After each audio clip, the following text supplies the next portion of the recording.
Como vamos a hacer es, vamos a partir esto en 3 partes. La primera parte va a ser como una introducción, es historia, ¿no? Entonces va a ser una introducción larga, digamos, a qué es principalmente tal vez inteligencia y de qué trata un poco la inteligencia artificial. Luego nos vamos a tirar un poco a la parte de historia de la inteligencia artificial. Y la última parte la quiero hacer de en dónde estamos ahorita. O sea, cuál es el estado, en inglés se llama state of the art, de que es como que el estado del arte, lo traducen algunas personas, pero es en realidad es en dónde estamos ahorita. O sea, qué es lo más cool, digamos, que hay en términos de inteligencia artificial y un poco hacia dónde vamos. Entonces, como que yo tradicionalmente había dejado la charla hasta dónde estamos, o sea, llegaba hasta el día de hoy, digamos, porque es una cosa de historia. Pero ahorita quiero llegar al día de hoy, pero en realidad decir dónde estamos y qué es lo que sigue adelante. Inteligencia artificial, una exploración a nuestra mente. Entonces, básicamente, filosofía de la mente es una corriente filosófica que estudia 3 cosas, en particular, digamos, mentes, cerebros y máquinas. Y es que cuando hablamos de inteligencia artificial tenemos que entender bien qué son estos conceptos. Y van a ver lo complicado de esto. Acá, digamos, yo utilicé el símbolo japonés de Tamashi, se llama este símbolo. ¿Alguien sabe qué significa Tamashi? ¿Alguien sabe qué es Tamashi? No es de Tamagotchi, pero close, ¿sí? Alma, soul, sí. Tamashi es un concepto que se usa mucho, y ¿saben? Un amigo hace mucho tiempo me dijo, vos salí, es que uno de los problemas con la Biblia son las traducciones. O sea, que la gente la tradujo mal. Yo le dije, man, ¿cómo van a hacer las traducciones? O sea, ¿quién no sabe inglés, español, digamos, a traducir de un idioma a otro? ¿Y cuántos millones de personas hay que hablan varios idiomas? Ya hubieran arreglado eso. Pero el problema es las traducciones originales. O sea, cuando eso estuvo, digamos, cuando la Biblia fue escrita en arameo antiguo, o no sé en qué idiomas fue, me imagino que cada libro fue escrito en idiomas diferentes, traducir eso es bien complicado. Entonces, fíjense que esto en japonés se dice Tamashi, y es un concepto algo así como alma. Pero el concepto de alma nuestro es diferente al concepto de alma japonés. Tienen que entender que los japoneses no piensan católico, digamos, no piensan cristiano. O sea, ellos no creen, digamos, como en un Dios en el sentido que nosotros lo creemos. Entonces, para ellos el concepto de Tamashi incluye no solo, incluye como todo lo espiritual, incluso cosas como amor. Eso también está incluido ahí. Yo no sé si en el concepto de alma tradicional se incluye, tal vez sí, ¿verdad? Pero a lo que voy es de que tiene otros conceptos. O sea, tiene involucrado emociones, tiene involucrado pensamientos, tiene involucrado raciocinio, por ejemplo. Yo creo que el raciocinio, digamos, no está muy alineado con el concepto de alma católica, digamos, ¿verdad? No estoy muy seguro yo tampoco. Pero bueno, el concepto de alma es bien importante. Ahora, otro concepto bien importante es el del cerebro. ¿Sí? ¿Alguien ha visto un cerebro? Así de verdad, así uno... Realmente ver un cerebro no es muy impresionante. O sea, uno lo ve y es una como cosa ahí media gelatinosa. Y ni siquiera es muy grande. O sea, yo creo que un cerebro promedio pesa más o menos 3 libras. ¿Sí? Probablemente ustedes cuando han ido a comprar carne en algún lugar, han comprado 3 libras de carne. ¿Sí? Pero, o sea, 3 libras no es mucho. 3 libras no es mucho. Ahora, es bien interesante el cerebro en sí porque esas 3 libras de carne, digamos, sucede que son bien importantes. O sea, imagínense que ustedes se cortan las uñas, ¿sí? Y botan así las uñas ahí. ¿Qué les pasa luego a su personalidad? ¿Qué les pasa a ustedes si ustedes se cortan las uñas? Nada, ¿verdad? Se ven más limpios, ¿verdad? Algunas chavas se ven más guapas, digamos, pero, o sea, no pasa nada. Pero ¿qué pasa? Y ustedes tal vez en el transcurso de su vida acumularán más de 3 libras de uñas, o de pelo, ¿verdad? Mucha uno se va a cada rato a cortar el pelo, yo no me lo iba a cortar hace un rato. Pero el cerebro, si yo les arranco un pedazo de cerebro, ¿qué pasa? ¿Qué pasa si yo les arranco un pedazo de cerebro? A saber, ¿verdad? Pero pasa algo. Hay una historia interesante de un personaje, no me acuerdo cómo se llama. Es un señor de que él era un trabajador en las cosas estas de los rieles. Y entonces él tenía que hacer una cosa de que estaban detonando TNT, entonces metían el TNT y él lo tapaba y ¡pum! Explotaba esa cosa. Y ya, lo abrió, y explotaba esa cosa, lo va a regresar. ¡Pum! Y así explotaba, ¿eh? Y entonces él siempre estaba deteniendo como la tapadera y entonces no le pasaba nada. Pero en una de esas alguien cometió el error de que no le puso no sé qué tapadera y cuando él detuvo eso, salió un gran como palo de hierro y lo atravesó. Entonces le entró por acá y le salió por la cabeza. ¡Prah! Era una vara metálica como ese tamaño, ¿sí? Grande. Entonces vino el man y, o sea, le atravesó eso y todos, pucha, se murió porque un gran estallido, esa cosa la atravesó y el man se levanta, hola, gran puchica, mucha. ¿Vos qué? ¿Cómo estás? Bien. Bien, y así como puedo ver el cielo a través de tu cara, ¿verdad? Sí, pero bien. Y entonces estaba bien, no se murió. Y todos estaban impresionados. Y le pasó llevando rebanando un montón de cerebro. Y tuvo cambios de personalidad. Entre los cambios de personalidad que tuvo, dice de que se volvió muy mal hablado, digamos. Empezó a ser muy vulgar. Ya no tenía como mucha paciencia. Se volvió como bien intolerante. Y otro montón de cosas. O sea, si ustedes les arranco un pedazo del cerebro, algo va a pasar. Y entonces, recordemos de qué estábamos hablando antes. Estábamos hablando del alma. Y el alma, ¿va? Fíjense ustedes de que el cerebro es tan interesante que ustedes, por acá, cabal, el cerebro tiene varios hemisferios y todo, ¿verdad? Entonces es un hemisferio, pero por acá hay como una partición del cerebro. Está cabal, si las chicas usan una diadema, digamos, o si los chicos se llegaran a poner una diadema, sabrían dónde va más o menos, pero es por acá. Es donde está la división entre el cerebro también. Y ahí, por ejemplo, en el área del motriz, digamos, en la parte motriz, yo les puedo inyectar a ustedes agujas. Yo les tiro un impulso eléctrico.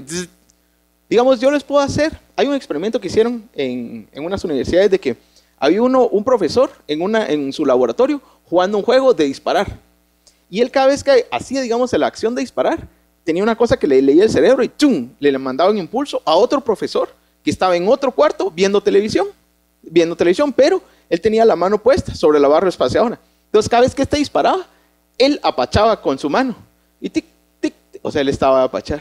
Porque le pusieron un cable, digamos, al cerebro que tum, le hacía que él apachara. Y los ven a los dos y, digamos, uno está en su laboratorio y el otro es el que está ahí como jugando, pero sin ver, ¿verdad? Entonces, ya se puede hacer eso, de conectarles alambres en el cerebro y hacer que ustedes se muevan. Yo vi un experimento de una rata, que está así la rata, va caminando. Es una rata, viviendo una vida de rata, ¿va? Camina, huele el queso, camina un poco más, y no sabe, o sea, está viendo, es una rata, ¿va? De repente hay unos manes así, los del laboratorio, y ¡pum! Encienden un control remoto, esos de carritos, los grandes, ¿va? Y la rata se queda así. Y empiezan a controlar a la rata con el control remoto. Y la rata ya se vuelve un juguete, ¿va? Un carrito. Eso ya se puede hacer. Y eso es bien interesante porque ¿saben qué otras cosas se pueden hacer? Hay un experimento con otras ratas, las pobres ratas, pero les llaman ratas de laboratorio, ¿va? De que le inyectan, digamos, le ponen una aguja en el área del placer. Y entonces le ponen un botoncito a la rata. Y entonces la rata viene y apacha el botón y siente rico, ¿va? Ah, qué rico. Y la cosa es, la rata se queda apachando y le ponen a un rato, ahí va, y no le hace caso, porque la rata está feliz ahí con su botoncito. Y le ponen comida y le ponen agua y la rata no hace, o sea, se queda apachando el botón, se vuelve adicta, digamos, al botón de la satisfacción y se muere. Y se muere de hambre y se muere de sueño, o a saber ni de qué se muere, pero, o sea, la rata ya no hizo nada más, ya no come, ya no. Y entonces a lo que voy es, o sea, ustedes le pueden conectar una parte al cerebro donde la persona siente tanta satisfacción que ya, digamos, la comida o los otros placeres de la vida, digamos, los deja a un lado. Y recuérdense del alma. Y entonces el alma, ¿qué rol está jugando acá? Y había un último experimento que les quería hablar. Ah, sí.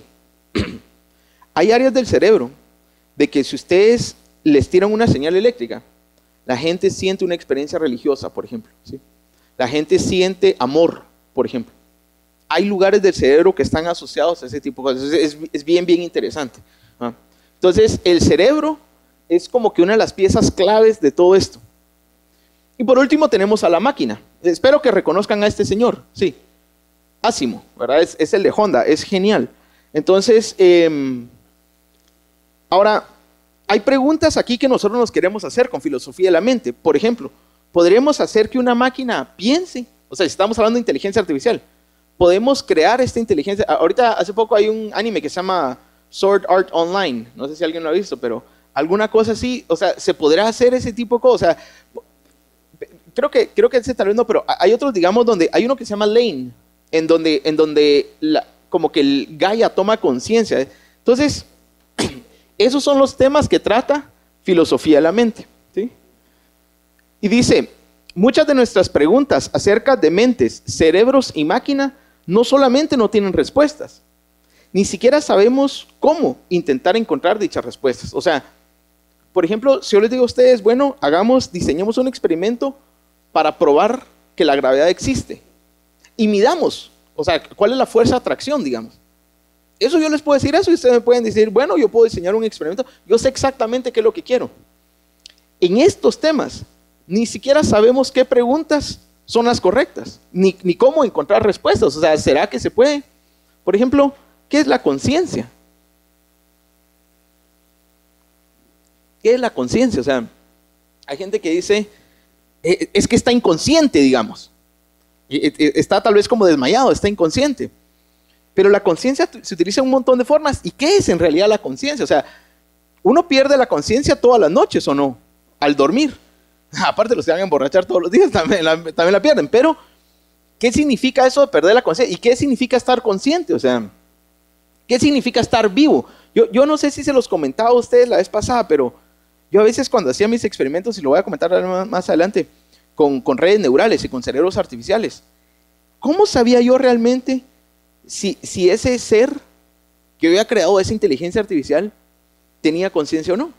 ¿Cómo sabía yo en realidad si a la hora de apagar la computadora no estaba matando o mandándole a dormir? No sé. ¿Ah? ¿Será que cuando formateo, o sea, esas cosas, qué significa estar consciente? ¿Cómo sé yo si una piedra está consciente o no? ¿Cómo sé? O un árbol. No, es bien difícil, digamos, las cosas de la conciencia. Obviamente, estoy hablando desde un punto de vista como ahorita más científico, digamos, porque tal vez desde un punto de vista religioso tenga otra respuesta, ¿verdad? Pero dice, ¿cómo puede un cerebro de 3 libras producir el mundo? 3 libras, el mundo. No sé si me entienden a qué me refiero con el mundo. O sea, las flores, el olor de las flores, el color de un amanecer, digamos, la experiencia de estar enamorado por primera vez, del primer beso, el odio que uno siente ante una persona que le hizo un daño a uno, a un ser querido, la vastedad del universo, todo eso, todo eso. Yo les arranco a ustedes el cerebro y todo eso se acaba, ¿sí? Todo eso, toda esa percepción, toda esa belleza de las estrellas se acaba. Entonces, ¿cómo es posible que un cerebro, que una cosa de 3 libras produzca todo eso? ¿Y será posible que una máquina pueda tener experiencia subjetiva? ¿Sí? ¿Será que una máquina algún día se va a empezar a preguntar, ¿por qué existo? ¿Cuál es mi objetivo en la vida? Yo vi hace poco una caricatura bien chistosa porque salía como una cosa en el agua, como un animal unicelular, algo así, y decía, comer, reproducirse, sobrevivir. Y luego salía ya como un anfibio que estaba saliendo del agua y comer, reproducirse, sobrevivir. Y luego un primate, así como un mono, y así, comer, reproducirse, sobrevivir. Y luego sale un humano así, y con el pensamiento, ¿de qué se trata la vida? ¿Quién soy? Así con los humanos nos metemos esos rollos. Pero, ¿será que una máquina va a empezar a cuestionarse esas cosas? ¿Por qué estoy vivo? ¿Qué quiero hacer de mi vida? ¿Quién soy? ¿Ah? Y eso es de lo que trata filosofía de la mente. Y es uno de los temas bien, bien interesantes que si les interesa, o sea, eso todavía, la discusión está ongoing, digamos. Y eso sí marca como un precedente a qué es lo que se puede convertir la inteligencia artificial. Ahora, avancemos un poquito más. Vámonos algo un poquito más tangible. Ahorita una de las corrientes dominantes en la filosofía de la mente y las ciencias cognitivas es el funcionalismo. Y lo que se dice es de que los estados mentales se definen de acuerdo a su función. Entonces, vamos a ver qué es eso. Por ejemplo, esto. ¿Alguien sabe qué es esto? Charles Babbage. ¿Sí saben quién es Charles Babbage? Díganme que sí, por favor. Todos tienen que saber quién es Charles Babbage. Andrea, bájeles puntos a todos, porfa, en mi conferencia. Charles Babbage. No, mentira. Sí, bueno, si quiere, pero... Babbage o Babbage, no sé cómo se pronuncia. El que hizo la máquina. Esta es una de las primeras computadoras que existieron. Esta creo que era Difference Engine Machine, creo que se llamaba.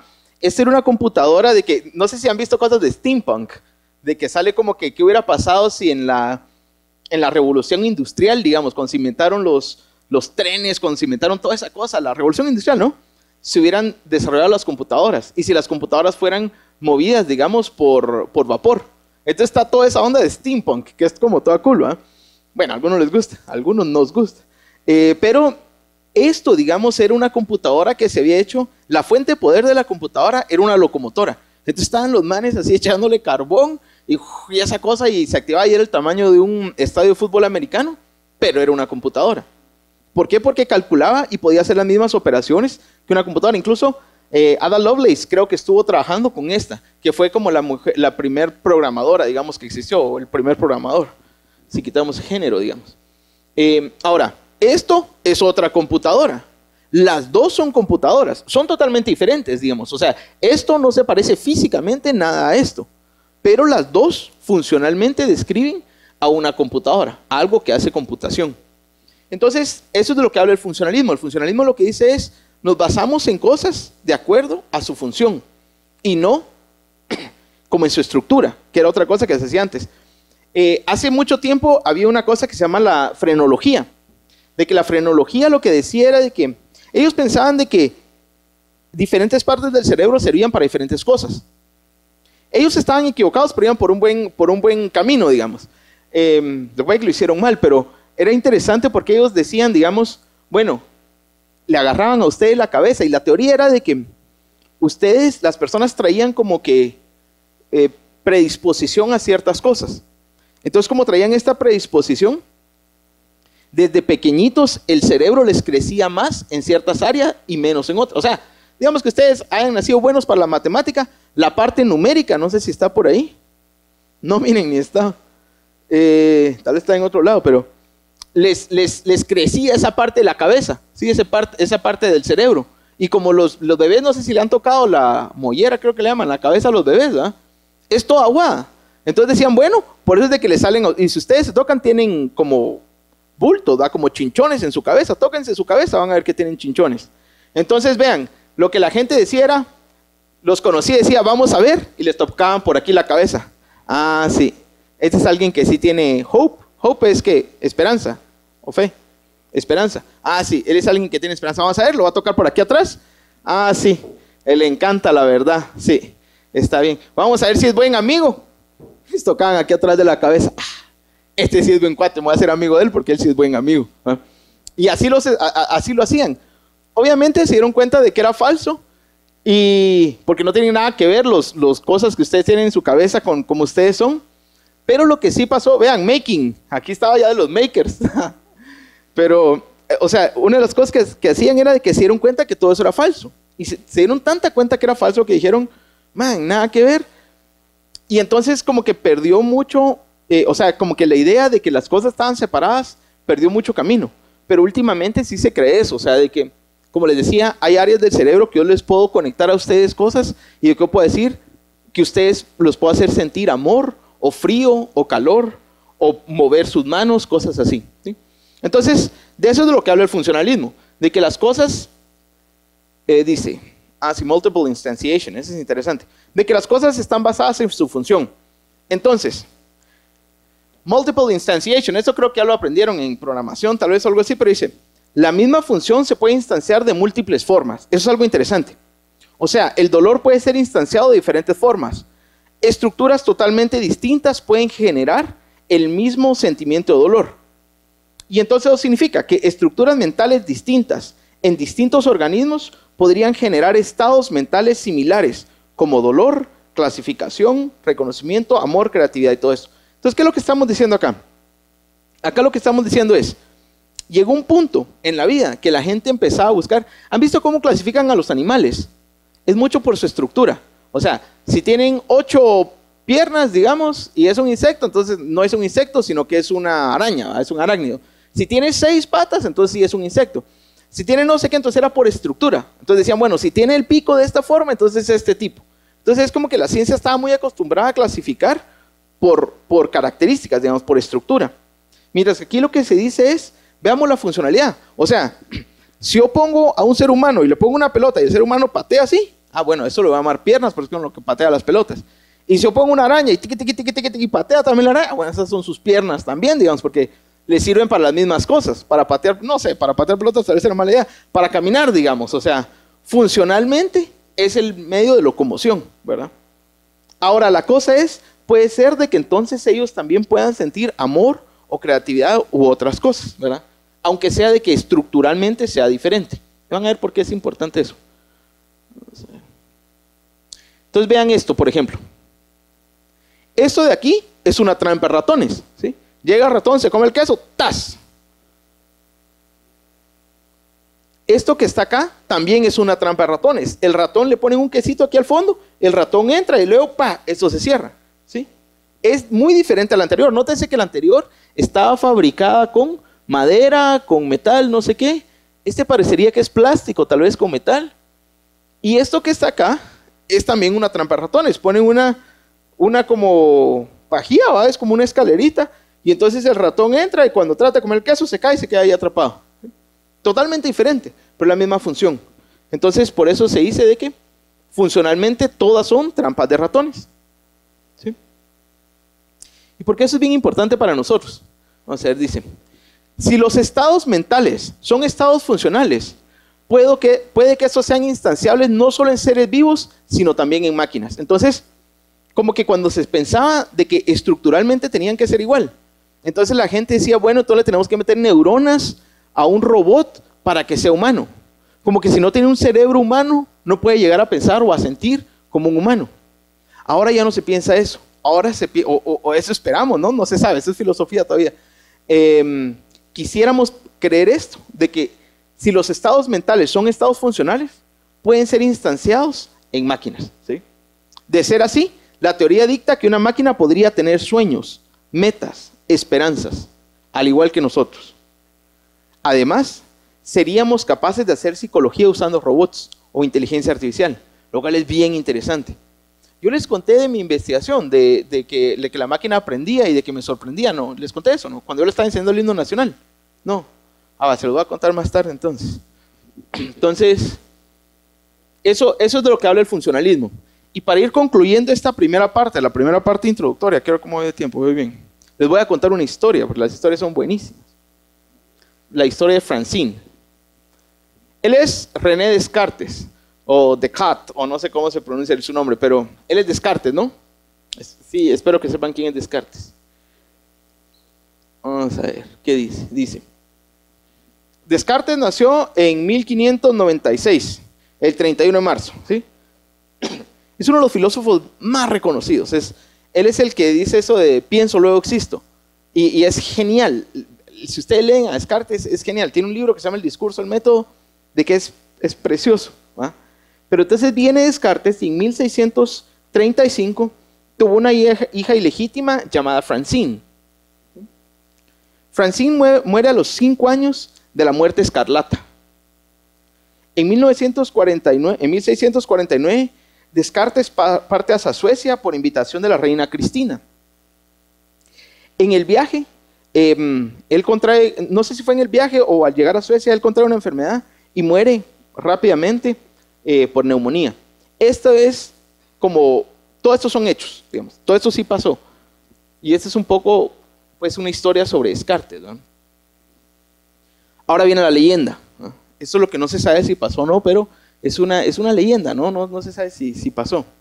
Dice que en 1649, cuando Descartes viajaba hacia Suecia, él dijo a su tripulación que él viajaba con su hija Francine. No sé si está bien ese número, 9 años, pero la hija Francine ya estaba muerta. Vamos a ver, Francine murió en él. Pero él les dijo, miren, yo estoy viajando con mi hija, pero no me gusta que me molesten, yo soy una persona muy reservada. Entonces nadie va a entrar a mi camarote, nadie va a entrar a mi camarote. Esos son órdenes. Y como la gente era como bien, hay gente rara, ¿va?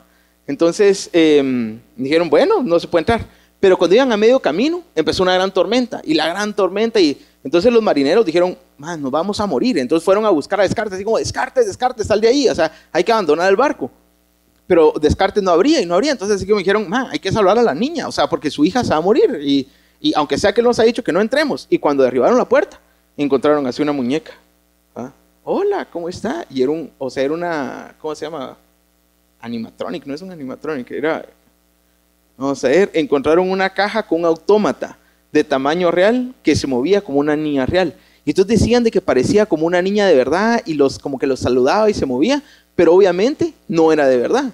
O sea, ellos, o sea, se notaba que no era una persona. Entonces, los marineros, como eran supersticiosos, dijeron, puchica, este es un demonio y este demonio es el que está trayendo esta tormenta. Entonces agarraron al autómata ese y lo tiraron por la borda, ¿va? Lo quemaron y lo tiraron por la borda. Y ahí se acaba, digamos, la leyenda de Francine. Entonces dice, pensaron que un artefacto de magia negra y quien estaba ocasionando la tormenta. Entonces dice, Francine, la máquina fue arrojada por la borda. Ahora, ¿es esta historia cierta o no? Vamos a ver. Se sabe que Descartes construyó autómatas durante su vida. Ya el concepto de autómatas existía desde mucho antes. Hay algunos autómatas, hay uno que se llama, hay un pato, que no me acuerdo cómo se llama, un pato, de que era un autómata, de que comía, the digesting duck, creo que le dicen. Era un francés de que había un pato ahí, de que uno le daba comida y el pato se la comía, y lo sacaba, por eso decían el pato que digería, porque se comía, la digería y luego la sacaba. Pero o sea, ya habían como mecanismos, digamos, que hacían eso. Y hay un montón, me imagino que ya llevaron la de robótica, una de historia robótica, ¿no? Bueno, en la historia de la robótica les van a contar de otro montón de cosas que existían. Incluso, si ustedes se ponen a pensar, digamos, este cuento, bueno, dice, se sabe que Descartes construyó autómatas durante su vida, fue uno de los mejores para construir autómatas.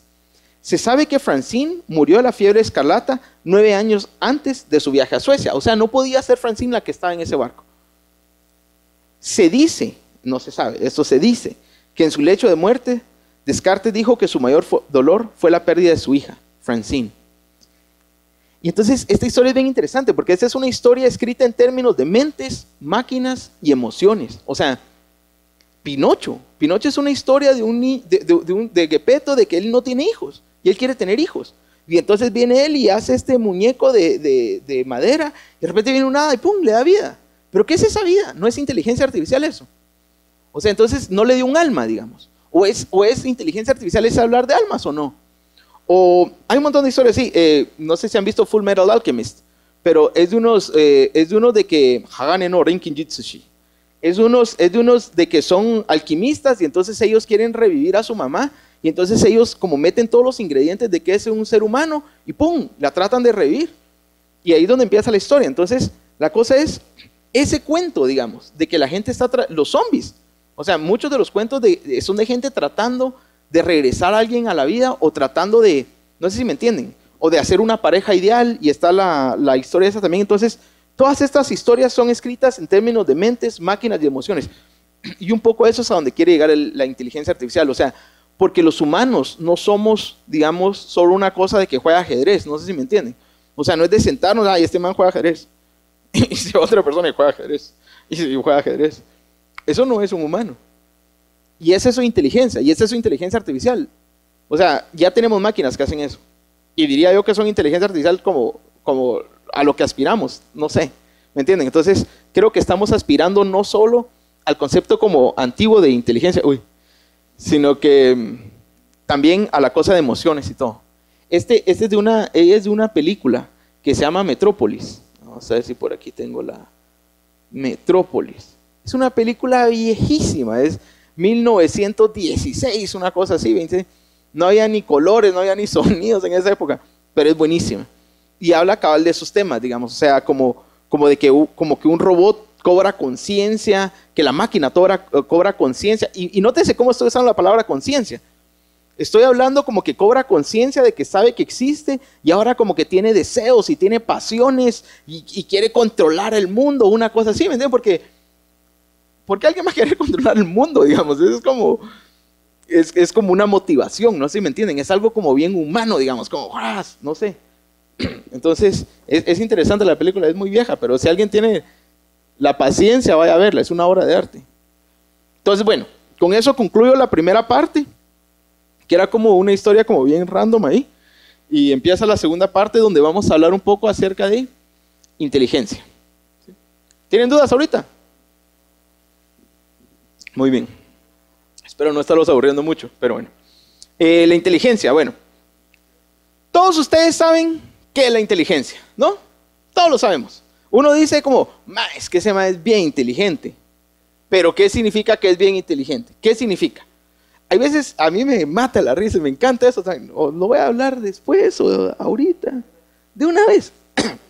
A mí me mata la risa, digamos, porque a veces uno está en la clase, pero aquí en las ingenierías es genial eso. Y uno dice, ¿vos quién es el más? Y así como hay uno que se las pica del más pilas, ¿va? Del mundo. Y tiene unos promedios altísimos y es buenísimo y no le pone un problema, digamos así, diseñaste este circuito y ¡prá! Hace este programa, ¡prá! Y uno así como, wow, ¿cuántas novias has tenido? ¡Wow! Nada, o sea, entonces, digamos, ¿de qué se trata la vida? ¿Y qué es la inteligencia? No sé si me entienden, o sea, ¿y qué es? Y tiene eso que ver con la felicidad, porque son cosas importantes, pero bueno, todos sabemos intuitivamente que la inteligencia como que existe, como que es algo ahí, ¿va? Y entonces en 1821 se empezaron a hacer experimentos de craniometría, en donde se decía de que el tamaño del cerebro era el que determinaba la inteligencia. Y hasta el día de hoy hay una frase que dice, si tiene más de 2 dedos de frente. ¿Ah? Entonces como que insinuando de que la frente tiene algo que ver, ¿no? Y entonces lo que empezaron a hacer, no me acuerdo cómo se llamaba, pero hubo un científico que era, creo que él era, no sé si era alemán o si era judío alemán, y empezó a agarrar canicas, ¿ah? Así pelotitas de metal, y metía el montón de pelotitas de metal adentro. O sea, tenía cráneos ahí. Agarraba un cráneo y decía, vamos a ver, este es un cráneo de un alemán. ¿Cuántos 5 caben? Ahí está, tantos. Ya, 1800. Ya. Ahora vamos a ver de un africano, ¿cuántos 5 caben? 5. Tonto. Y así empezó a determinar a las personas por raza. ¿Sí? Entonces decía, bueno. Y entonces él sacó, él como les digo, creo que era alemán. Entonces él sacó que los alemanes eran los más inteligentes por la craniometría. Y así fue clasificando los grupos, asiáticos, latinos, todo. Después se dieron cuenta, entonces después, digamos, a los finales de los 1800, Alfred Binet era una persona de que él empezó a estudiar la craniometría. Y empezó a decir, bueno, como, vamos a ver, el que tiene el cerebro más grande es más inteligente. Y que así se dieron cuenta después de que este primer estudio había sido bien falso, digamos. Sin ningún comentario sexista, digamos, pero en general, los hombres son más grandes que las mujeres, en tamaño, ¿verdad? En general. Ustedes miran a sus familias, en general los hombres son más grandes. Y entonces lo que había hecho esta persona es de que cuando él agarraba, digamos, de razas que él pensaba que no eran superiores, trataba de agarrar más que todo cráneos femeninos. Y de mujeres, digamos, más pequeñas, digamos. Mientras que cuando agarraba los que él creía que eran las razas superiores, tendía a agarrar más de hombres grandes, ¿no? Entonces, obviamente, le salió mal su experimento, ¿va? Entonces, Alfred Binet empezó a tratar de reproducir eso. Dijo, yo lo voy a hacer, pero lo voy a hacer bien. Entonces él daba clases. Y cuando alguien hacía un comentario inteligente, le decía, espérate. Sacaba su regla para medirle, medía la cabeza y, muy bien vos, gracias. Venía y hacía una pregunta, alguien le contestaba una burrada, espérame. Sacaba su regla para medirle, medía la cabeza. Así está, muy bien vos, muy bien. Y entonces, bueno, la cosa es de que Binet, o sea, se dio cuenta de que eso era tan ridículo, o sea, porque sus experimentos iban tan mal, no había ninguna correlación, y lo peor fue de que él tenía un asistente, que a veces daba clase también, y el asistente le ponía a hacer lo mismo. Y entonces él de repente mira los resultados del asistente y le dice, man, sos un burro, mira cómo le midiste el cráneo a este que es tan inteligente, cómo se lo midiste tan bajo, vení, te voy a medir la cabeza. Y entonces se dio cuenta de que en realidad él estaba metiendo su percepción. Cuando él sentía que alguien era inteligente, él le regalaba un par de centímetros. Así, este es buena onda. Y cuando sentía que alguien era tonto, le apretaba la cosa esa para medir, ¿verdad? Entonces se dio cuenta de que eso era falso, de que no tiene nada que ver. Y entonces ya está demostrado, no tiene nada que ver. Si son cabezones, muchachos, no son inteligentes, digamos. O sea, y si tienen una cabeza pequeña no pasa nada. O sea, no significa que ustedes no van a ganar las clases, no. Si no, imagínense, las ballenas serían súper inteligentes. Entonces, dice, entonces vino él y desarrolló algo de que él desarrolló un test de que él quería saber si los que estaban en este año merecían estar en este año. Entonces, digamos, en tercero primaria, había alguien estudiando tercero primaria y él dijo, bueno, voy a hacer un test para ver si la persona de verdad debería estar en tercero primaria o no. Entonces era un test comparativo de cómo él se ubicaba con el resto de sus compañeros. Y él dijo, miren, este no es un test de inteligencia, solo es para ver si está en el grado que le corresponde. Está bien. Entonces vino Goddard, de que era un gringo, y dijo, qué buenísimo está este test, vos. Y llegó a Estados Unidos, muchachos, les traigo el test definitivo de la inteligencia, que le había dicho el otro que no, pero bueno. Entonces él lo vendió como el test de la inteligencia y vean, las 3 categorías más bajas de este test son idiota, imbécil y moron. Moron no se usa mucho en Guatemala al menos, pero en Estados Unidos sí, seguro han oído la palabra. El test se volvió tan popular que la mayoría de ustedes o un montón de ustedes se rieron cuando dieron idiota. Pero es que ese es un término clínico, no sé si me entienden, o sea, esos eran términos psicológicos, pero se popularizó tanto de que ya decirle a alguien que es un idiota no es una cosa buena, ¿va? Entonces, se expandió tanto esto de que llegó a cosas muy feas. Y hasta el día de hoy, uno en el internet encuentra eso. ¿Eres genio o tonto? Y sale un man ahí todo bien vestido, que yo no sé quién es el genio y quién es el tonto en esa foto, pero porque sale uno todo guapo así, y él es supuestamente el genio y el tonto es como no sé. Y la gente se hace sus test de inteligencia y lo publican en el Facebook. ¡Oh, mucha! Saqué 135 de CI, de IQ, cool, soy así, jajaja, viste que te dije, soy más inteligente. Eso no mide nada, eso no mide nada. Pero bueno, la cosa es de que entonces en Estados Unidos se volvió un problema tan grande de que se empezó a hacer eugenesia. Eso significa que entre 1927 y 1960, más de 60,000 personas fueron esterilizadas, mujeres.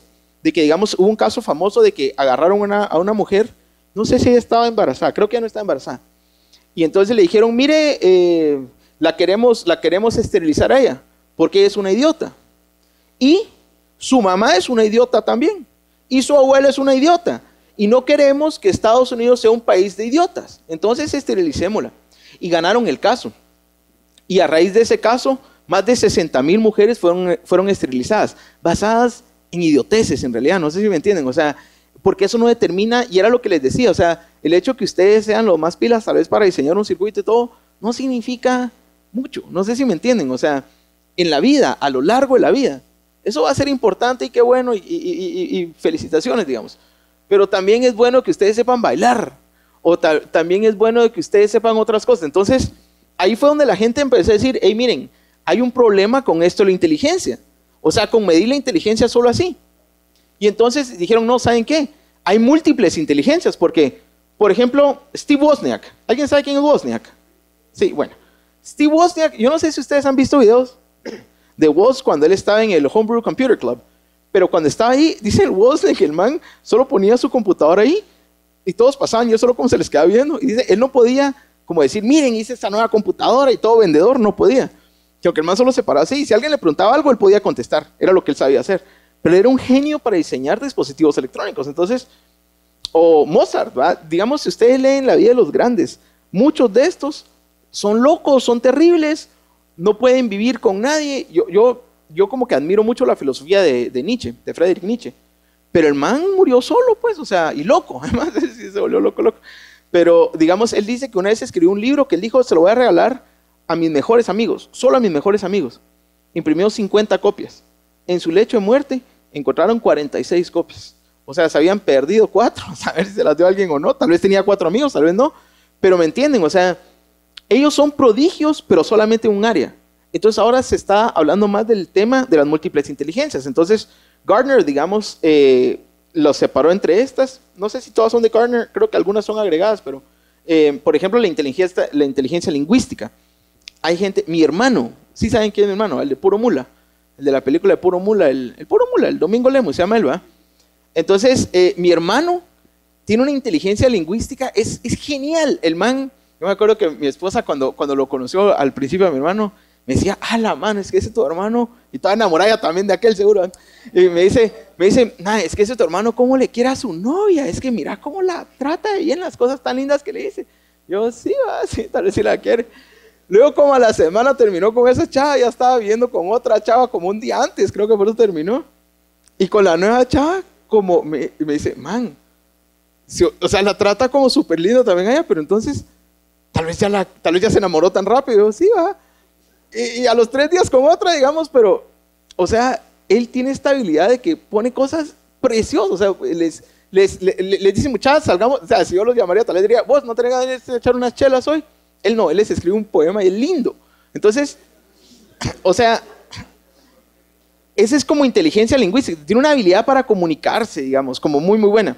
Hay otros de que son lógicos matemáticos, y esto es lo que se ve más que todo en el área de sistemas. o electrónica o carreras técnicas, digamos. O sea, yo creo que en parte por eso, o sea, los que son muy lógicos en matemáticas a veces les cuesta la habilidad interpersonal.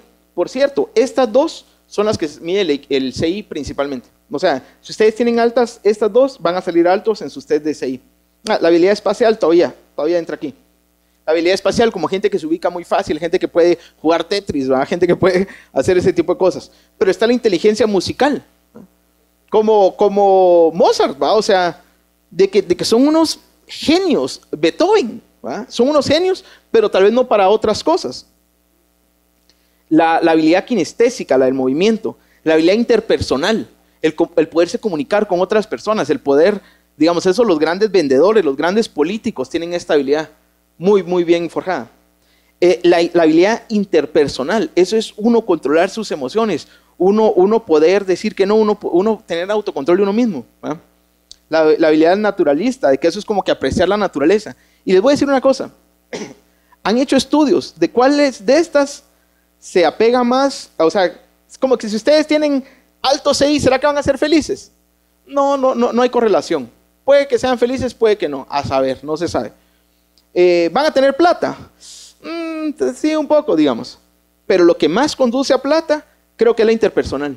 Porque la interpersonal son buenos vendedores, son buenos políticos, son buenos para convencer gente, son buenos, y eso da bastante plata.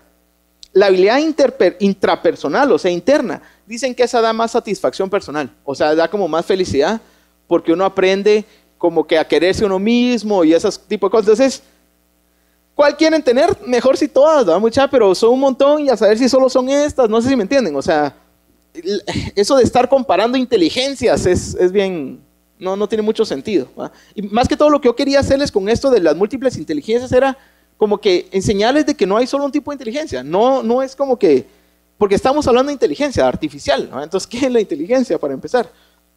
Bueno, este señor es Alan Turing. El laboratorio que yo dirijo se llama Laboratorio Turing y es por él. Entonces, Turing decía de que para el año 2000 ya se habrá pasado el test de Turing, que ahorita les voy a explicar qué es el test de Turing. Entonces, este es el paper donde él habló sobre The Imitation Game. Entonces dice, yo propongo que se considere esta pregunta. Can machines think? Entonces la pregunta era, ¿podemos hacer que las máquinas piensen? ¿Podemos crear inteligencia artificial?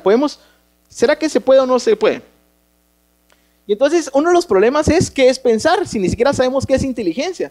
No sabemos qué es estar consciente. No sabemos, ¿será que si juega ajedrez es inteligente? ¿Será que si juega fútbol es inteligente? Ustedes dirían, si hay un man que juega fútbol, ustedes dirían, qué inteligente ese chavo. Porque juega fútbol, no sé si me entienden. O sea, yo no sé si por eso, o porque puede resolver un problema matemático, qué inteligente. No sé. ¿Qué es la inteligencia? ¿No? Entonces, vino él y dijo, ¿saben qué? Como eso está muy complicado, mejor hagamos otra cosa. Mejor hagamos un juego. ¿Sí?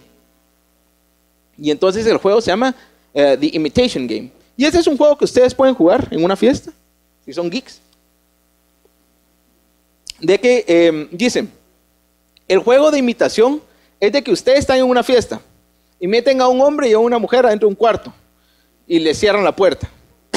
Va bien, hasta ahí va bien. Y entonces el juego es de que ellos tienen que decir, los dos van a fingir a que son chavas, ¿sí? Y no les van a preguntar, porque si no, ajá, ya empezaron a hacer los gritos.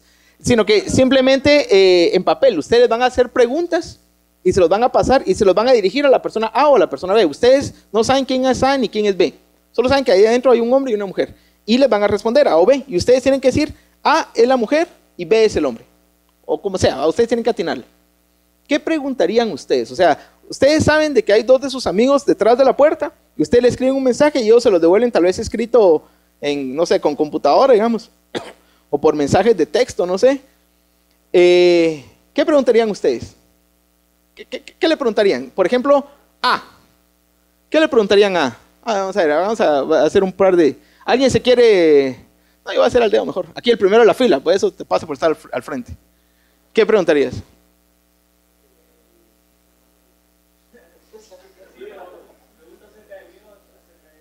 Como vos querrás. Vos tenés una pregunta que puedes hacer. ¿Qué preguntarías?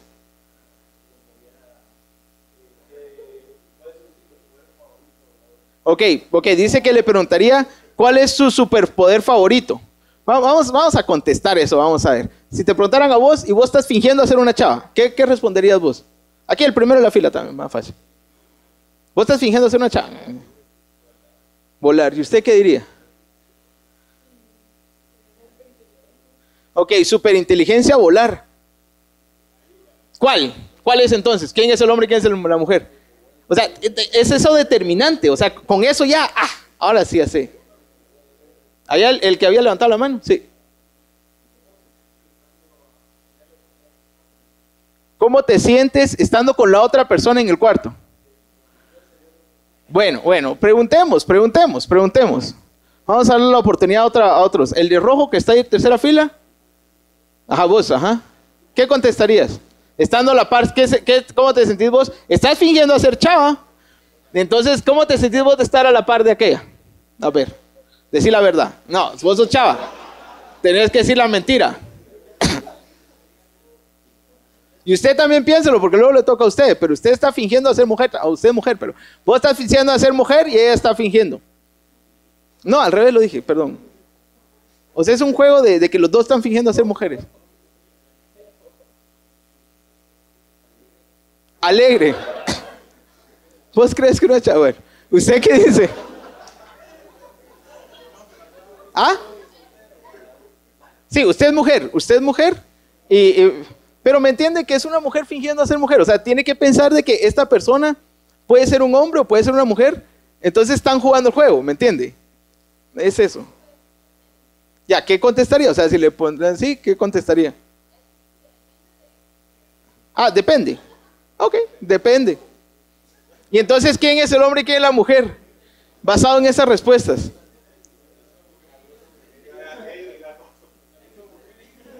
O sea, y un poco a lo que voy es, miren, este juego puede seguir y seguir. Pero hay gente que, digamos, me dice, yo le preguntaría si tiene el pelo largo. Ok, o sea, digamos, eso no es muy difícil, digamos, o digamos, alguien me ha dicho como, yo le voy a preguntar qué siente al respecto del amor. Bueno, o sea, no sé, vamos a ver, vos. ¿Qué te gustaría decir? Pero si yo soy un chavo fingiendo ser chavo, yo podría decir, pues a mí me encantaría ponerme minifalda, pero no mucho me gusta porque los manes siempre se me quedan viendo. O sea, se me ocurrió decir eso. Y entonces tal vez alguien podría decir, esa es una chava seguro porque le cae mal. ¿Me entendés? O sea, un hombre, man, ¿cuánta parte de nuestra cabeza se la pasa pensando en qué pensarán las mujeres? ¿Me entendés? O sea, entonces no sabemos, pues, pero a lo que voy es, o sea, ¿ustedes creen de que un hombre podría fingir ser mujer, digamos, estando detrás de esa puerta? Yo creo que en general sí, o sea, si hubieran 5 jueces, digamos, tal vez sí, como que algunos los podría engañar. Y eso fue lo que hizo Turing. O sea, lo que hizo Turing fue, ahora en lugar de poner un hombre y una mujer, agarremos a un hombre y una máquina, ¿sí? Y que la gente le pregunte cosas de que solo un humano podría saber, digamos. Porque, digamos, hay gente que ha hecho, yo no sé si esto está grabado, podemos cortar esta parte. Pero, digamos, hay gente que dice, bueno, yo le preguntaría, por ejemplo, el tamaño de la copa del brasier, por decir algo. De que eso es algo de que, digamos, las mujeres como que lo saben más y un hombre podría decir grandes, o alguna tontera así, digamos. O sea. Entonces, o sea, tal vez eso es como un conocimiento especializado que solo lo sabe cierto género. Pero la verdad no es eso, o sea, porque la verdad es que muchos hombres sí saben de que esas cosas existen. Entonces, como que no es algo tan, no sé. Entonces, ahora cambiemos las reglas del juego. Ya no lo hagamos hombre-mujer, ahora hagámoslo hombre versus máquina. ¿Qué le preguntarían al hombre-máquina, digamos, a lo que está detrás de la puerta, para saber si es un hombre o si es una máquina? ¿Qué pregunta le harían? No sé. Cualquiera que quiera, pero de allá atrás, que no sea Andrea. ¿Cómo se siente el sentido del tacto? ¿Qué? Puede, digamos, una computadora puede ser que conteste, se siente como un cosquillero. No sé. O sea, yo podría programar a la computadora a que responda eso, digamos. O digamos, lo podría programar, por ejemplo, a que si diga cómo se siente, yo diga cosas como triste. ¿Y qué respondería un humano? ¿Qué respondería un humano a cómo se siente el tacto? cosas random, mano. O sea, o no sé, puede ser que la computadora conteste no sé, y que la persona también conteste no sé. Pero es una buena pregunta. Porque hay gente que pregunta, ¿sos máquina? Pues no. Hay gente que pregunta, digamos, ¿crees en Dios? Y la máquina puede decir que sí. Porque eso, o sea, uno lo puede... Entonces, ¿qué preguntarían ustedes? ¿O qué creen ustedes de que hay algo que una máquina no pueda saber? Alguien me decía, lo pondría a hacer una operación matemática. Si uno usa Siri, digamos, o Android, o sea, uno les puede, o en Google, ¿va? Uno puede hacer preguntas y Google le contesta a uno cosas, o sea, entonces la máquina podría tener acceso al internet y ahí estar conectado a todo. Entonces, ¿qué le preguntarían? Algo de emociones, como que, ¿qué se siente estar enamorado? Y se siente como, no sé, digamos, puede ser que alguien le haya programado para que conteste, se siente como abejas en el estómago. O de que entonces vaya y como pusiste las palabras amor y no sé qué, te saque un poema de Neruda, digamos, una cosa así. Entonces decimos, este man sí, qué lindo, me caso con él, vamos, pero no, porque es una máquina. Entonces, algo que fue inteligente, lo que hizo Turing fue, ya no hizo la pregunta, no, ya la pregunta no es, ¿puede una máquina pensar?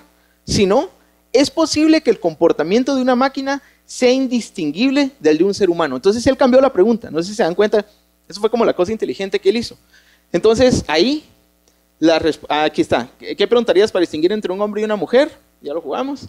¿Qué preguntarías para distinguir entre un hombre y una máquina? Ese personaje, por cierto, es bien interesante.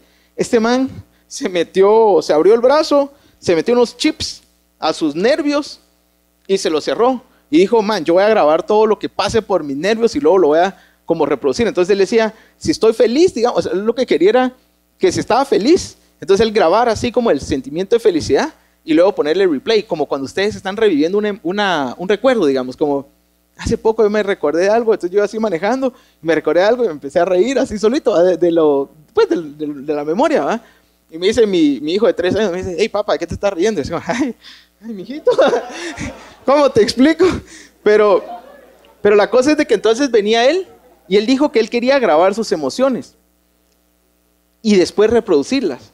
Y cuando dijo eso, la esposa le dijo, ay, papito, no, me pones solo a mí también, yo quiero ver qué estás sintiendo, ¿va? Porque él, una de las cosas que él decía, digamos, él se quería emborrachar, por ejemplo, y sentirse bien borracho y luego, digamos, descargar el feeling, digamos, de borrachera, sin tomar.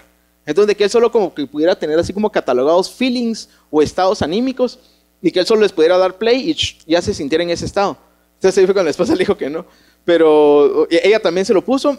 Incluso él le transmitía emociones a ella a través de estos sensores. Es bien interesante. Bien loco también, si se dan cuenta. Incluso les dije las cosas más como blancas, ¿va? Eso sí, porque está en video eso. Pero el test de Turing, hay un concurso que se llama el Loebner Prize, de que dice Can Machines Think? Y este premio creo que es $1 millón a la persona que diseñe una máquina que pase el test de Turing. Entonces lo hacen cada año. Está un grupo del jurado de que le hace preguntas a la máquina contesta y dicen, esta era la máquina, esta era la persona. Hasta el día de hoy nadie ha ganado el test de Turing. Entonces no estamos ahí todavía. Yo creo que han de haber algunas inteligencias artificiales que tal vez ya le podrían ganar, pero no han concursado en este. No sé por qué, lo deberían de hacer tal vez. Pero, ahí es donde estamos ahorita. ¿Ah? Nadie lo ha ganado. Sí. Sí. Hace poco, no sé, Watson. Bueno, no estoy seguro. Bueno, no estoy seguro. Si querés, mirámelo y me lo mandás. Eso sería muy interesante. Hace poco habían rumores de que había una máquina que lo había pasado, pero era un hoax. Era, así como ahorita andan diciendo que, ¿cómo se llama esta? Gaby Moreno, se murió. Y también de que la Florinda, doña Florinda también está. Pero ese creo que es un hoax también, ¿no? El de Gaby Moreno es un hoax. Entonces, esa es la cosa, o sea, hay un montón de hoaxes. Hace poco había un hoax de que lo habían pasado, pero era un hoax. Entonces, habría que ver, tal vez sí, ojalá. ¿Va? Porque yo creo que sí, yo creo que la computadora que tiene IBM sí lo podría pasar. Pero creo que no lo han metido al concurso este. Y que me da un poco de pena, porque lo deberían de hacer. O sea, yo creo que ese sí lo pasaría. Pero si lo metieron, o sea, ojalá que sí, digamos. Bueno, la última, ya estamos llegando a la última parte. Entonces, ahorita en esta última parte, me voy a poner al día rápidamente con cómo está la inteligencia artificial ahorita, digamos, o sea, primero como llegar hasta nuestros días y tratar de pasarlos. Entonces, el término de AI, Artificial Intelligence, se acuñó en 1956 en una conferencia en Dartmouth. Por cierto, esa era la época de Elvis Presley, por ejemplo. Eso era la época de televisiones en blanco y negro. Eso era la época del rock and roll. O sea, ¿me entienden? Es una época reciente. Yo creo que la mayoría de ustedes ha oído de Elvis Presley. O sea, digamos, no suena tan lejano como Beethoven, pues. O sea, como ese man, ¿saben ni quién era? Elvis Presley ya es como más moderno. Ya había televisión, ya habían cosas así, ¿no? Y ahí se generaron dos movimientos principales. El Go-Fi, de que significa Good Old Fashioned AI. Eso es como hacían antes, digamos, la inteligencia artificial. Y el otro movimiento que se generó en esa época fue el Connectionism, de que eso es conexiones, múltiples conexiones, entiéndase, redes neurales. Entonces vamos a hablar de los dos. El que tuvo más éxito inicialmente fue el Go-Fi. Y entonces aquí podemos ver un poco la línea de lo que pasó. Por ejemplo, en 1955, que eso fue un año antes del Dartmouth, de la conferencia en Dartmouth, estas dos personas sacaron lo que se conoce como el primer programa de inteligencia artificial. Este programa demostró 38 de los primeros 52 teoremas de Principia Mathematica. Principia Mathematica es un libro bien denso de matemática, de que demostrar, yo me acuerdo mucho cuando yo iba a clases de mate, que el profesor empezaba, demostración, dormía ahí un rato, y cuando terminaba, entonces, por tanto, queda demostrado, esta es la fórmula, ahí está, ahí está la fórmula. Y entonces, es difícil demostrar un teorema. O sea, para mí alguien que sabe demostrar un teorema matemático es alguien muy inteligente, digamos. Pero vean de que el primer programa de inteligencia artificial demostraba teoremas matemáticos. ¡Wow! O sea, entonces la gente dijo, incluso encontró soluciones más elegantes para algunos teoremas. O sea, y me entienden que la elegancia ya es una cosa muy delicada. Porque alguien, digamos, cuando les hacían preguntas a las máquinas, decían, por ejemplo, le haría una pregunta de creatividad. O sea, porque si logras hacer algo creativo, eso solo es cosa de los humanos. Falso. El primer programa de inteligencia artificial ya era creativo y hacía soluciones más elegantes. No sé si me entienden la palabra elegante. Es bien difícil, digamos, pero lo hacía. Entonces, cuando vieron eso, dijeron, puchica, esto ya estamos hechos, muchachos. O sea, nada que hacer. Y entonces, pero después, en 1956, o sea, un año después, se desarrolla Maniac 1, que era el primer programa de ahí que jugaba ajedrez. Y entonces esto es como un poco más chafa, ¿me entienden? Porque, ¿qué es más difícil? ¿Demostrar teoremas matemáticos de Principia Mathematica o jugar ajedrez? Y ese es el primero que le logra ganar a un ser humano, que era un ser humano que no jugaba nada tampoco, pues, o sea. Entonces, así como, hey, momento, pero no que ya estaban demostrando teoremas científicos, teoremas matemáticos, y ahora que no pueden jugar ajedrez. Entonces fue un poco como, ¿ah? Y ahí es donde yo empiezo a hablar también de las múltiples inteligencias. En el 59, Marvin Minsky y McCarthy establecen el MIT AI Lab. Es legendario el MIT AI Lab. Hay un anime que se llama Lane, de que trata un poco como que el planeta Tierra cobra conciencia. Y es el Gaia, le llaman, es como un superconsciente colectivo. Es bien interesante el concepto porque dice un poco como que hay la misma cantidad de seres humanos, o la cantidad de seres humanos se están aproximando a la cantidad de neuronas en el cerebro. Y que la comunicación entre los humanos se parece a las conexiones entre las neuronas. Entonces, de que se está creando una conciencia colectiva a nivel global del planeta. Y es bien interesante ese concepto porque puede ser entonces de que el planeta cobre conciencia. Con esa conciencia, ¿qué significará? Pero cobre conciencia, y entonces significa que todos los planetas pueden cobrar conciencia, y si todos los planetas están como interrelacionados, puede ser de que el universo en sí cobre conciencia, y hay gente que ha dicho que eso es Dios, digamos. Entonces, son bien interesantes esos conceptos, pero hasta en Lane, digamos, salían ellos, Marvin Minsky y McCarthy, porque ellos revolucionaron realmente el mundo en las cosas de inteligencia artificial. En 1959, Samuel, por ejemplo, hizo una cosa de ajedrez que le ganaba a buenos jugadores. Y este es bien interesante porque tal vez no iría aquí en GoFi, no estoy seguro si iría aquí en GoFi, tal vez iría en el de Connectionism, tal vez me equivoqué. Porque aquí lo que hizo fue que hizo un programa de ajedrez que jugaba muchas veces, pero él aprendía. Y jugaba contra él mismo. O sea, jugaba contra otras personas, pero jugaba contra él mismo. Y de tanto jugar contra él mismo, que se volvió repilas. Y entonces ya le empezó a ganar a su creador, que era Samuel.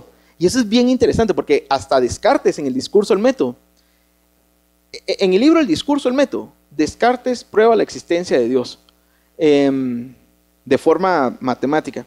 Yo creo que hay varios errores. El principal es, uno no tiene que estar demostrando de forma matemática la existencia de Dios, digamos, ni creo que, no sé si pueda, pero entonces Descartes lo hizo. Dicen de que Descartes lo hizo porque antes de eso no sé si mataron a Galileo o iban a matar a Galileo por estar publicando cosas científicas, digamos. Entonces dicen que Descartes lo hizo más que todo por, digamos, con tal que no lo mataran. Pero una de las cosas que ahí, y como que la base de su discurso ahí es algo superior. No, algo no puede crear algo superior a él. O sea, si yo soy un humano, nunca voy a crear a otro humano, digamos. Porque eso rebasaría, digamos, no sé, como que mi habilidad. O sea, y no puedo hacer algo que sea mejor que yo. Porque entonces todo tiene que irse degradando. Y ese es como el concepto fundamental de cómo él prueba la existencia divina, de que entonces solo Dios puede haberlo creado todo. Pero acá, digamos, Samuel crea una inteligencia artificial que le gana a su creador. O sea que aquí él no está usando esas técnicas de if tanto, else tanto, if tanto, else tanto. Porque si sí, él tendría que él tendría que usar su conocimiento y el conocimiento experto, pero no se podría avanzar en la ciencia, no sé si me entienden. Una inteligencia artificial no podría crear una inteligencia artificial más inteligente. Y entonces un humano no podría crear una inteligencia artificial más inteligente que él mismo. Pero con esto se muestra lo contrario. Uno sí puede crear cosas que sean mejores que uno. Y eso es un concepto bien interesante. Pero ahora con las impresoras 3D, va mucha. Pero bueno, en 1965, Dreyfus dice, miren, eso es la inteligencia artificial, eso son patrañas. O sea, ese es su juego de ajedrez. Es falso, pues, o sea, cualquiera le gana, un niño le gana. O sea, lo que pasa es que lo pusieron a competir con otro humano que no sabía nada. Y esa es su cosa de checkers, tampoco, pues. Entonces, vienen otros manes y en 2 años sacan otro programa de que le gana a Dreyfus en ajedrez, ¿va? Entonces, como que, hey, porque Dreyfus decía, yo que sí sé jugar ajedrez, nunca me va a ganar una inteligencia artificial. Bueno, 2 años más adelante sacaron una inteligencia artificial que le gana a él. Y bueno, y siguen. Por ejemplo, acá, 1986, Anderson era un robot que jugaba ping-pong y le ganaba a los mejores. Entonces, aquí, nótese que aquí antes estábamos hablando de cosas más como cognitivas, como ajedrez, digamos, como resolver teoremas. Aquí estamos hablando de cosas más físicas. Por eso fue que también les pregunté si jugar fútbol, digamos, sería como muy inteligente. Y no sé si vieron la primera imagen que yo usé para robots. Usé Asimo. Y Asimo es uno de los most advanced cyborg, o no es cyborg, él sería un android, ¿va? No es KitKat ni nada de esas cosas, ¿va? El androide más avanzado. Y lo que tiene él es que camina. O sea, eso es como lo wow de él, de que camina y que corre y que puede subir gradas. O sea que resultó ser que caminar y subir gradas era mucho más difícil que resolver teoremas matemáticos para una computadora, ¿va? ¿Por qué? Porque las computadoras, ¿qué hacen? Computar, ¿va? O sea, para ellos eso es fácil. En el 97, Deep Blue le ganó a Garry Kasparov, que es el gran champion de ajedrez. Entonces, esto marcó como un hito porque se dijo, miren, el problema del ajedrez está resuelto. O sea, no hay nada que hacer. Ya le ganaron a los Grand Champions. Y si ustedes juegan contra una inteligencia artificial de ajedrez, van a ver que es bien difícil ganarle. O sea, son bien inteligentes, ¿no? En el 2000, Adam es el primer robot científico que él hace sus propias hipótesis, experimenta, replantea sus hipótesis, publica artículos científicos. Él es un científico y es un robot, ¿sí? Entonces ahí como decimos, man, no que los científicos eran inteligentes, pero no han pasado el test de Turing. Entonces, ¿qué? No sé si me entienden. O sea, no puede fingir a ser un humano. O sea, hasta un niño, no puede ni engañar a un niño de que lo que está ahí detrás de la pared es una persona, pero hace experimentos científicos. Entonces, por eso de que es, bueno, y en el 2011 está Watson, que es una inteligencia artificial hecha por IBM, de que yo creo que sí ganaría el test de Turing. Le ganó a los mejores jugadores de Jeopardy. Entonces, ahí tal vez hay algo. Eso es GoFi. Entonces, ¿qué es GoFi? Creo que el de Samuel estaba mal puesto ahí. Pero GoFi era, ustedes hacían if, else, if, else, if, else. Si me preguntan si existe Dios, yo le voy a contestar esto. Si me preguntan si soy humano, yo le voy a decir que sí. Si me preguntan de que si quiero pasar el test de Turing, yo le voy a decir, la porfis. Si me preguntan cosas así, ¿va? Y voy a meterle, no sé si han hablado ustedes con chatbots, pero cuando uno habla con chatbots, antes había uno que se llamaba Alice, ahora hay un montón más, pero hasta tienen sus personalidades. O sea, un día uno llega con... Antes, yo me gustaba chatearle a la Alice. Forever alone, mucha. Pero bueno, le hablaba yo a Alice y así como que me decía a la Alice, así como... Sí, no, y andaba enojada ese día. Y me trataba re mal. Yo dije, inteligencia artificial. Luego otro día andaba de buenas y me trataba re bien. Y así como, man, no, ya no voy a seguir con vos, le dije yo mejor. Pero, o sea, vayan a hablar a un chatbot y van a ver, no sé, o sea, hasta le han metido personalidad y todo. Ahora, Connectionism. Connectionism es básicamente lo que se convirtió en inteligencia artificial. Solo, sí, 38, 20 minutos. Entonces, acá, por ejemplo, en el 62, Rosenblatt hizo lo que se llama el perceptrón, de que era un tipo de red neural feed forward. Eso es de que las entradas vienen en un sentido y llegan a las salidas. Algo así funcionan los ojos. O sea, la vista, digamos, entra la luz y les entra a través de sus ojos, y los fotorreceptores que están en sus ojos, esos ya son como neuronas, digamos, que le llega la información a otras neuronas, y hay como varias capas de neuronas hasta que llegan a la conciencia, no sé, llegan como, ni siquiera se sabe eso, ¿me entienden? ¿A dónde llega todo eso? ¿Quiénes son ustedes? No sé si me entienden. Había una teoría antes de que decía de que adentro de ustedes estaba su alma y todo lo recibía el alma, digamos. Entonces como que ya procesado y ese era su ser. Pero eso no tenía mucho sentido, o sea, porque ¿qué hay adentro de esa alma entonces? O sea, como que solo le hicieron recursiva a la cosa, ¿va? Entonces, pero bueno, la cosa es que llega a un lugar y ahí ya se hace algo, ¿va? Entonces, pero únicamente había un algoritmo de aprendizaje que solo funcionaba para 2 capas. Y entonces Minsky y Papert, se recordarán de Minsky del MIT Lab, ellos hicieron un paper donde ellos decían, miren, eso de las redes neurales, eso no sirve de nada. Si no pueden ni siquiera resolver un XOR, que si han llevado algo electrónica, es como unas compuertas básicas. O sea, no pueden ni hacer esa operación tan sencilla. ¿Cómo esperan que haga inteligencia, pues? Y mataron a las redes neurales. Entonces, ahí en 1969 fue Minsky and Papert's Perceptrons Step to Artificial Neural Networks.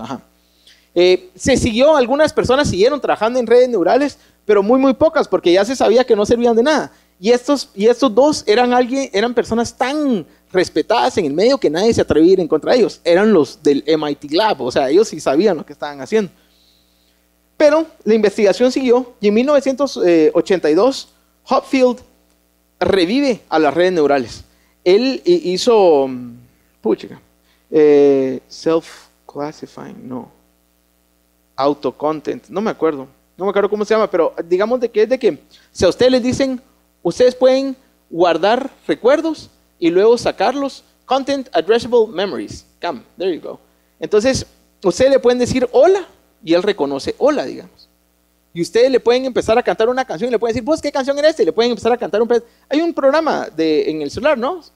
Shazam, de que uno le pone una canción y él la reconoce y le dice qué canción es. Pues le pueden hacer eso.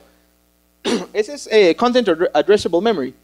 Ustedes solo le dicen como el contenido y él se recuerda cuál es.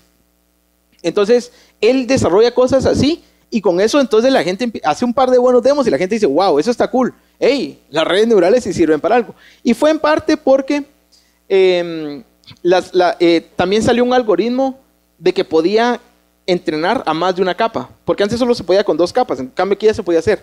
Luego les voy a hablar un poquito acerca de mi trabajo con redes neurales en Intelligent Nano Integration System, que era donde yo estaba trabajando en Brainware, porque yo trabajé con redes tipo Hopfield. Entonces ahí van a ver un poquito, pero no creo que haya mucho tiempo, muy rápido. Bueno, entonces, una de las cosas es, imitando, esta debería ser una I. Lo que pasa con las redes neurales es de que vino alguien y empezaron a estudiar cómo funcionaba el cerebro. Dijeron, bueno, el cerebro humano funciona así. ¿Qué pasa si lo replicamos? Entonces ustedes vieron una película que se llama Contacto.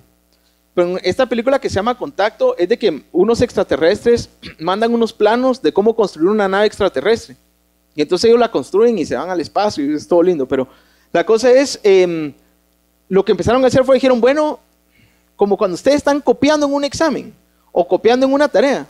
Yo me acuerdo una vez que estaba copiando en una tarea, yo no entendía porque eran las fotocopias de las fotocopias de las fotocopias de un trabajo de Andrea, mucha. Entonces, y yo copiando, y entonces yo miro una mancha ahí, yo le digo a mi cuate, vos, eso es un ¿qué? Ni sabían los símbolos, ¿verdad? Y me dice, mira vos, si Chirulito dice vos, Chirulito escribís, mano. A escribir Chirulitos, no questions asked, ¿me entiendes? ¿Aprendí algo yo? No, yo solo estaba copiando amanuense, como me decían. Pero yo solo estaba copiando y no entendí lo que hice. Y eso es lo que nos está pasando ahorita en el campo de la inteligencia artificial, un poco en el área de redes neurales. O sea, nosotros estamos copiando cómo funciona el cerebro y si Chirulito dice, Chirulito, poné, mano. Si ahí tiene una neurona, vos ponela, mano. ¿Será que sirve algo? A saber, vos ponela. Y la ponemos y funciona y hace cosas bien cool. Y aquí sí ya vamos a hacer muy rápido porque ya les voy a contar ahorita un poquito. Bueno, vean, una de las cosas que hacen las redes neurales es de que optimizan cosas. Entonces, acá, por ejemplo, acá ustedes empiezan a la red neural en un estado y los humanos como que lo que nos gusta hacer es optimizar las cosas. Y eso sirve para muchas cosas. Por ejemplo, si ustedes tienen una memoria, o sea, ustedes ven a alguien y ven, digamos, hoy me ven a mí, pero hoy tengo algo de barba y tal vez pasado mañana me habré quitado la barba. Entonces, digamos que esta es la imagen que, digamos, no sé, como que este soy yo, digamos, esto que está aquí hasta abajo, ¿va? Y entonces este soy yo con un poquito de barba, este soy yo con el pelo más largo, este soy... Entonces cuando ustedes empiezan, esto es como una canica, de que ustedes la hagan caer y se queda aquí. Entonces como que el sistema se estabiliza ahí y aprende, digamos. Entonces, este es lo de Content Addressable Memory. Si yo les muestro una foto, digamos, una inteligencia artificial de mí, así perfecta, digamos, con la que él aprendió, se va a recordar de esta.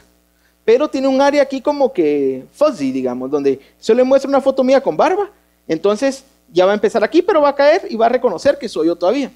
Entre más me conozca, esto se va a ir haciendo más grande. Entonces, uno reconoce más fácilmente a las personas que uno ha visto más, digamos, porque eso se va reinforcing, ¿verdad? Y esto sirve, no sé con cuál empezar primero, pero ahorita ya estoy en la parte, digamos, esto ya es state of the art. O sea, esto ya es en donde estamos actualmente, en la inteligencia artificial. Lo que pasa es de que una de las cosas que decían es de que como que si había más de un algoritmo para hacer las cosas. O sea, un punto en la inteligencia artificial que la gente estaba tratando de hacer, el algoritmo para reconocer audio, el algoritmo para reconocer imágenes, el algoritmo para reconocer señales del cuerpo humano, digamos. Y todas, o sea, y no funcionaba uno en la otra. Entonces, con esto es bien interesante porque fíjense que esto sirve para reconocer caras. O sea, este algoritmo sirve para reconocer caras. En cada uno de estos, ustedes ponen un recuerdo. Y entonces, cuando le ponen, digamos, aquí está o sea, cuando le ponen la foto de la persona, entonces va a aparecer acá. Porque esto es como lo que más se parece. O sea, él empieza en algún punto cercano a esto. Ahora, esto también sirve para problemas de optimización. Entonces, ahí es donde este algoritmo se vuelve bien interesante porque sirve para un montón de cosas. Yo hice una inteligencia artificial, ¿verdad? Y la inteligencia artificial tenía que resolver el problema de encontrar la ruta óptima. Pero no importa qué problema le ponían, ustedes le ponían poner cualquier problema. Entonces, eso no lo publiqué, pero uno de los, digamos, de los problemas que yo le puse a hacer fue, le puse a escoger la mujer ideal, ¿sí? Entonces yo tenía un pool de mujeres y todas con características, escogí aleatoriamente. Entonces, digamos, tenía como que qué tan bonita era, qué tan no sé qué, un montón de cosas, ¿no? Solo dije bonita. Y entonces, una de las cosas es de que al final de cuentas había una sumatoria numérica que ustedes podían decir, esta chica, digamos, sacó un puntaje de 75 puntos.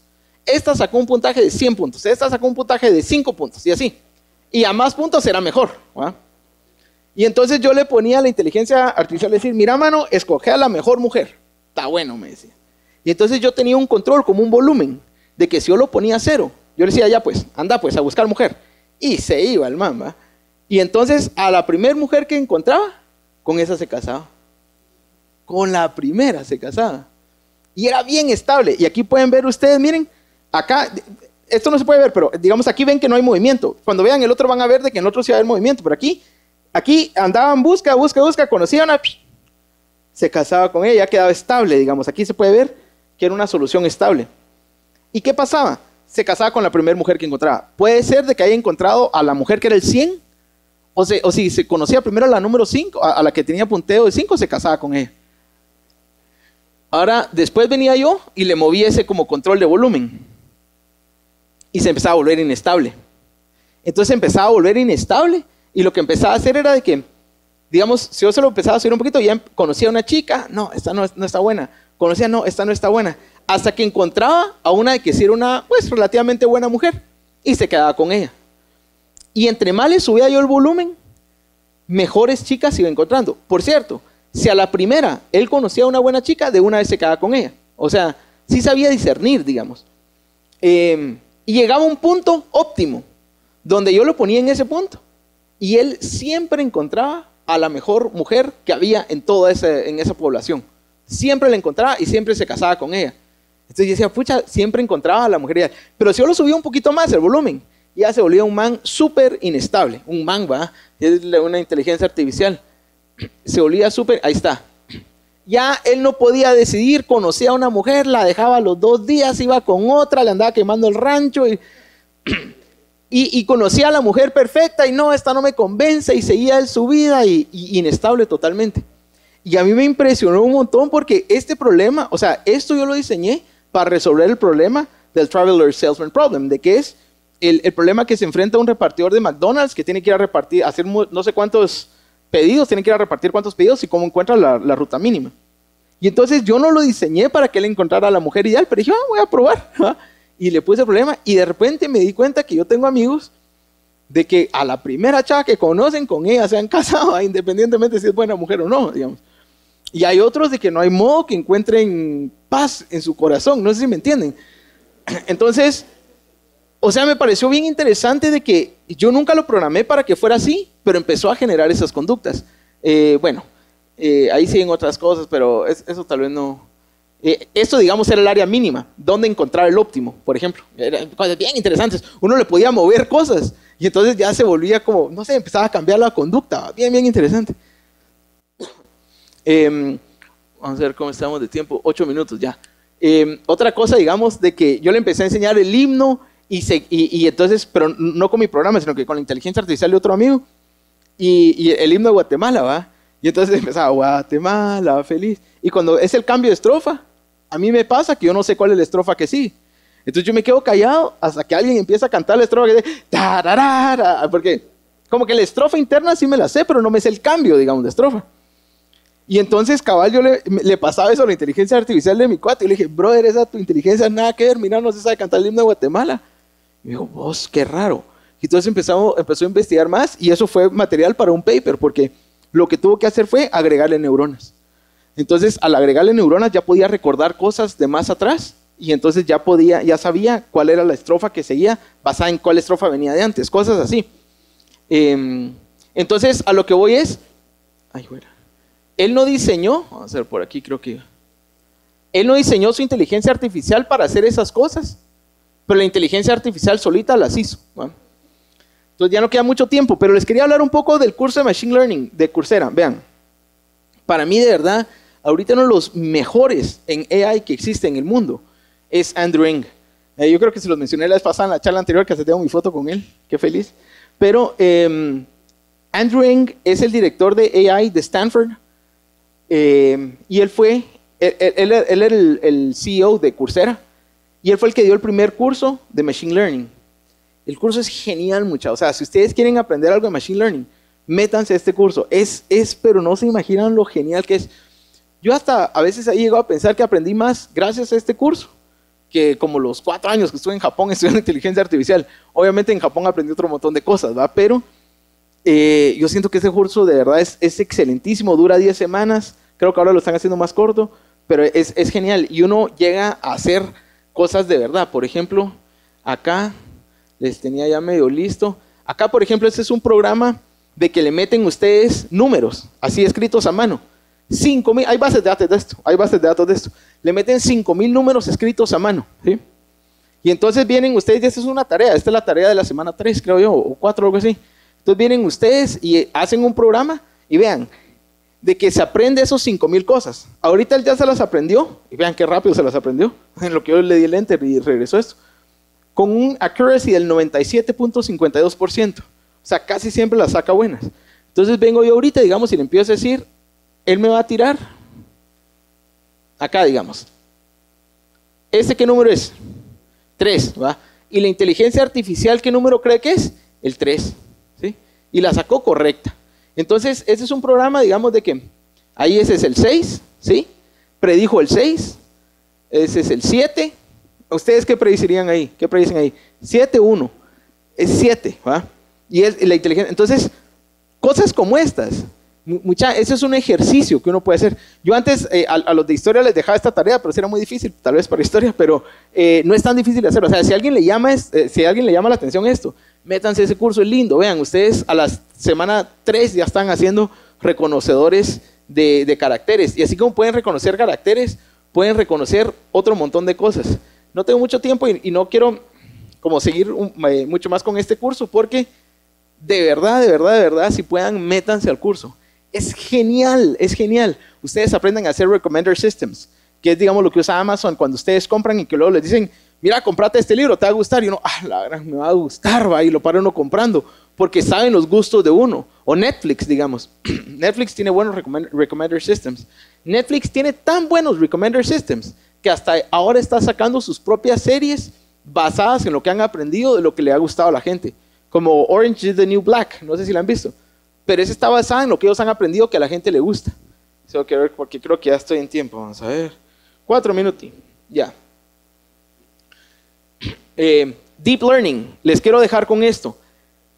Cuando ustedes terminen la parte de esta de introducción al AI, de Andrew Ng, salten a Deep Learning. Miren, muchas las cosas que están pasando ahorita en el área de Deep Learning. Vamos a ver si lo tengo por acá. Esta es la página, digamos, donde pueden aprender de Deep Learning. Algo que es genial de Andrew Ng es de que él es un profesor, entonces él sabe explicar, digamos, está al día con todas las cosas y le gusta compartir lo que hace. Vean, esta es una charla, digamos, de Andrew Ng de Deep Learning. Y aquí está, por ejemplo, diciendo de que antes estábamos en la fase, y fue un poco lo que yo les mostré, de que reconocíamos, digamos, una foto o una imagen o un audio que está diciendo, pero eso no es lo que queremos hacer.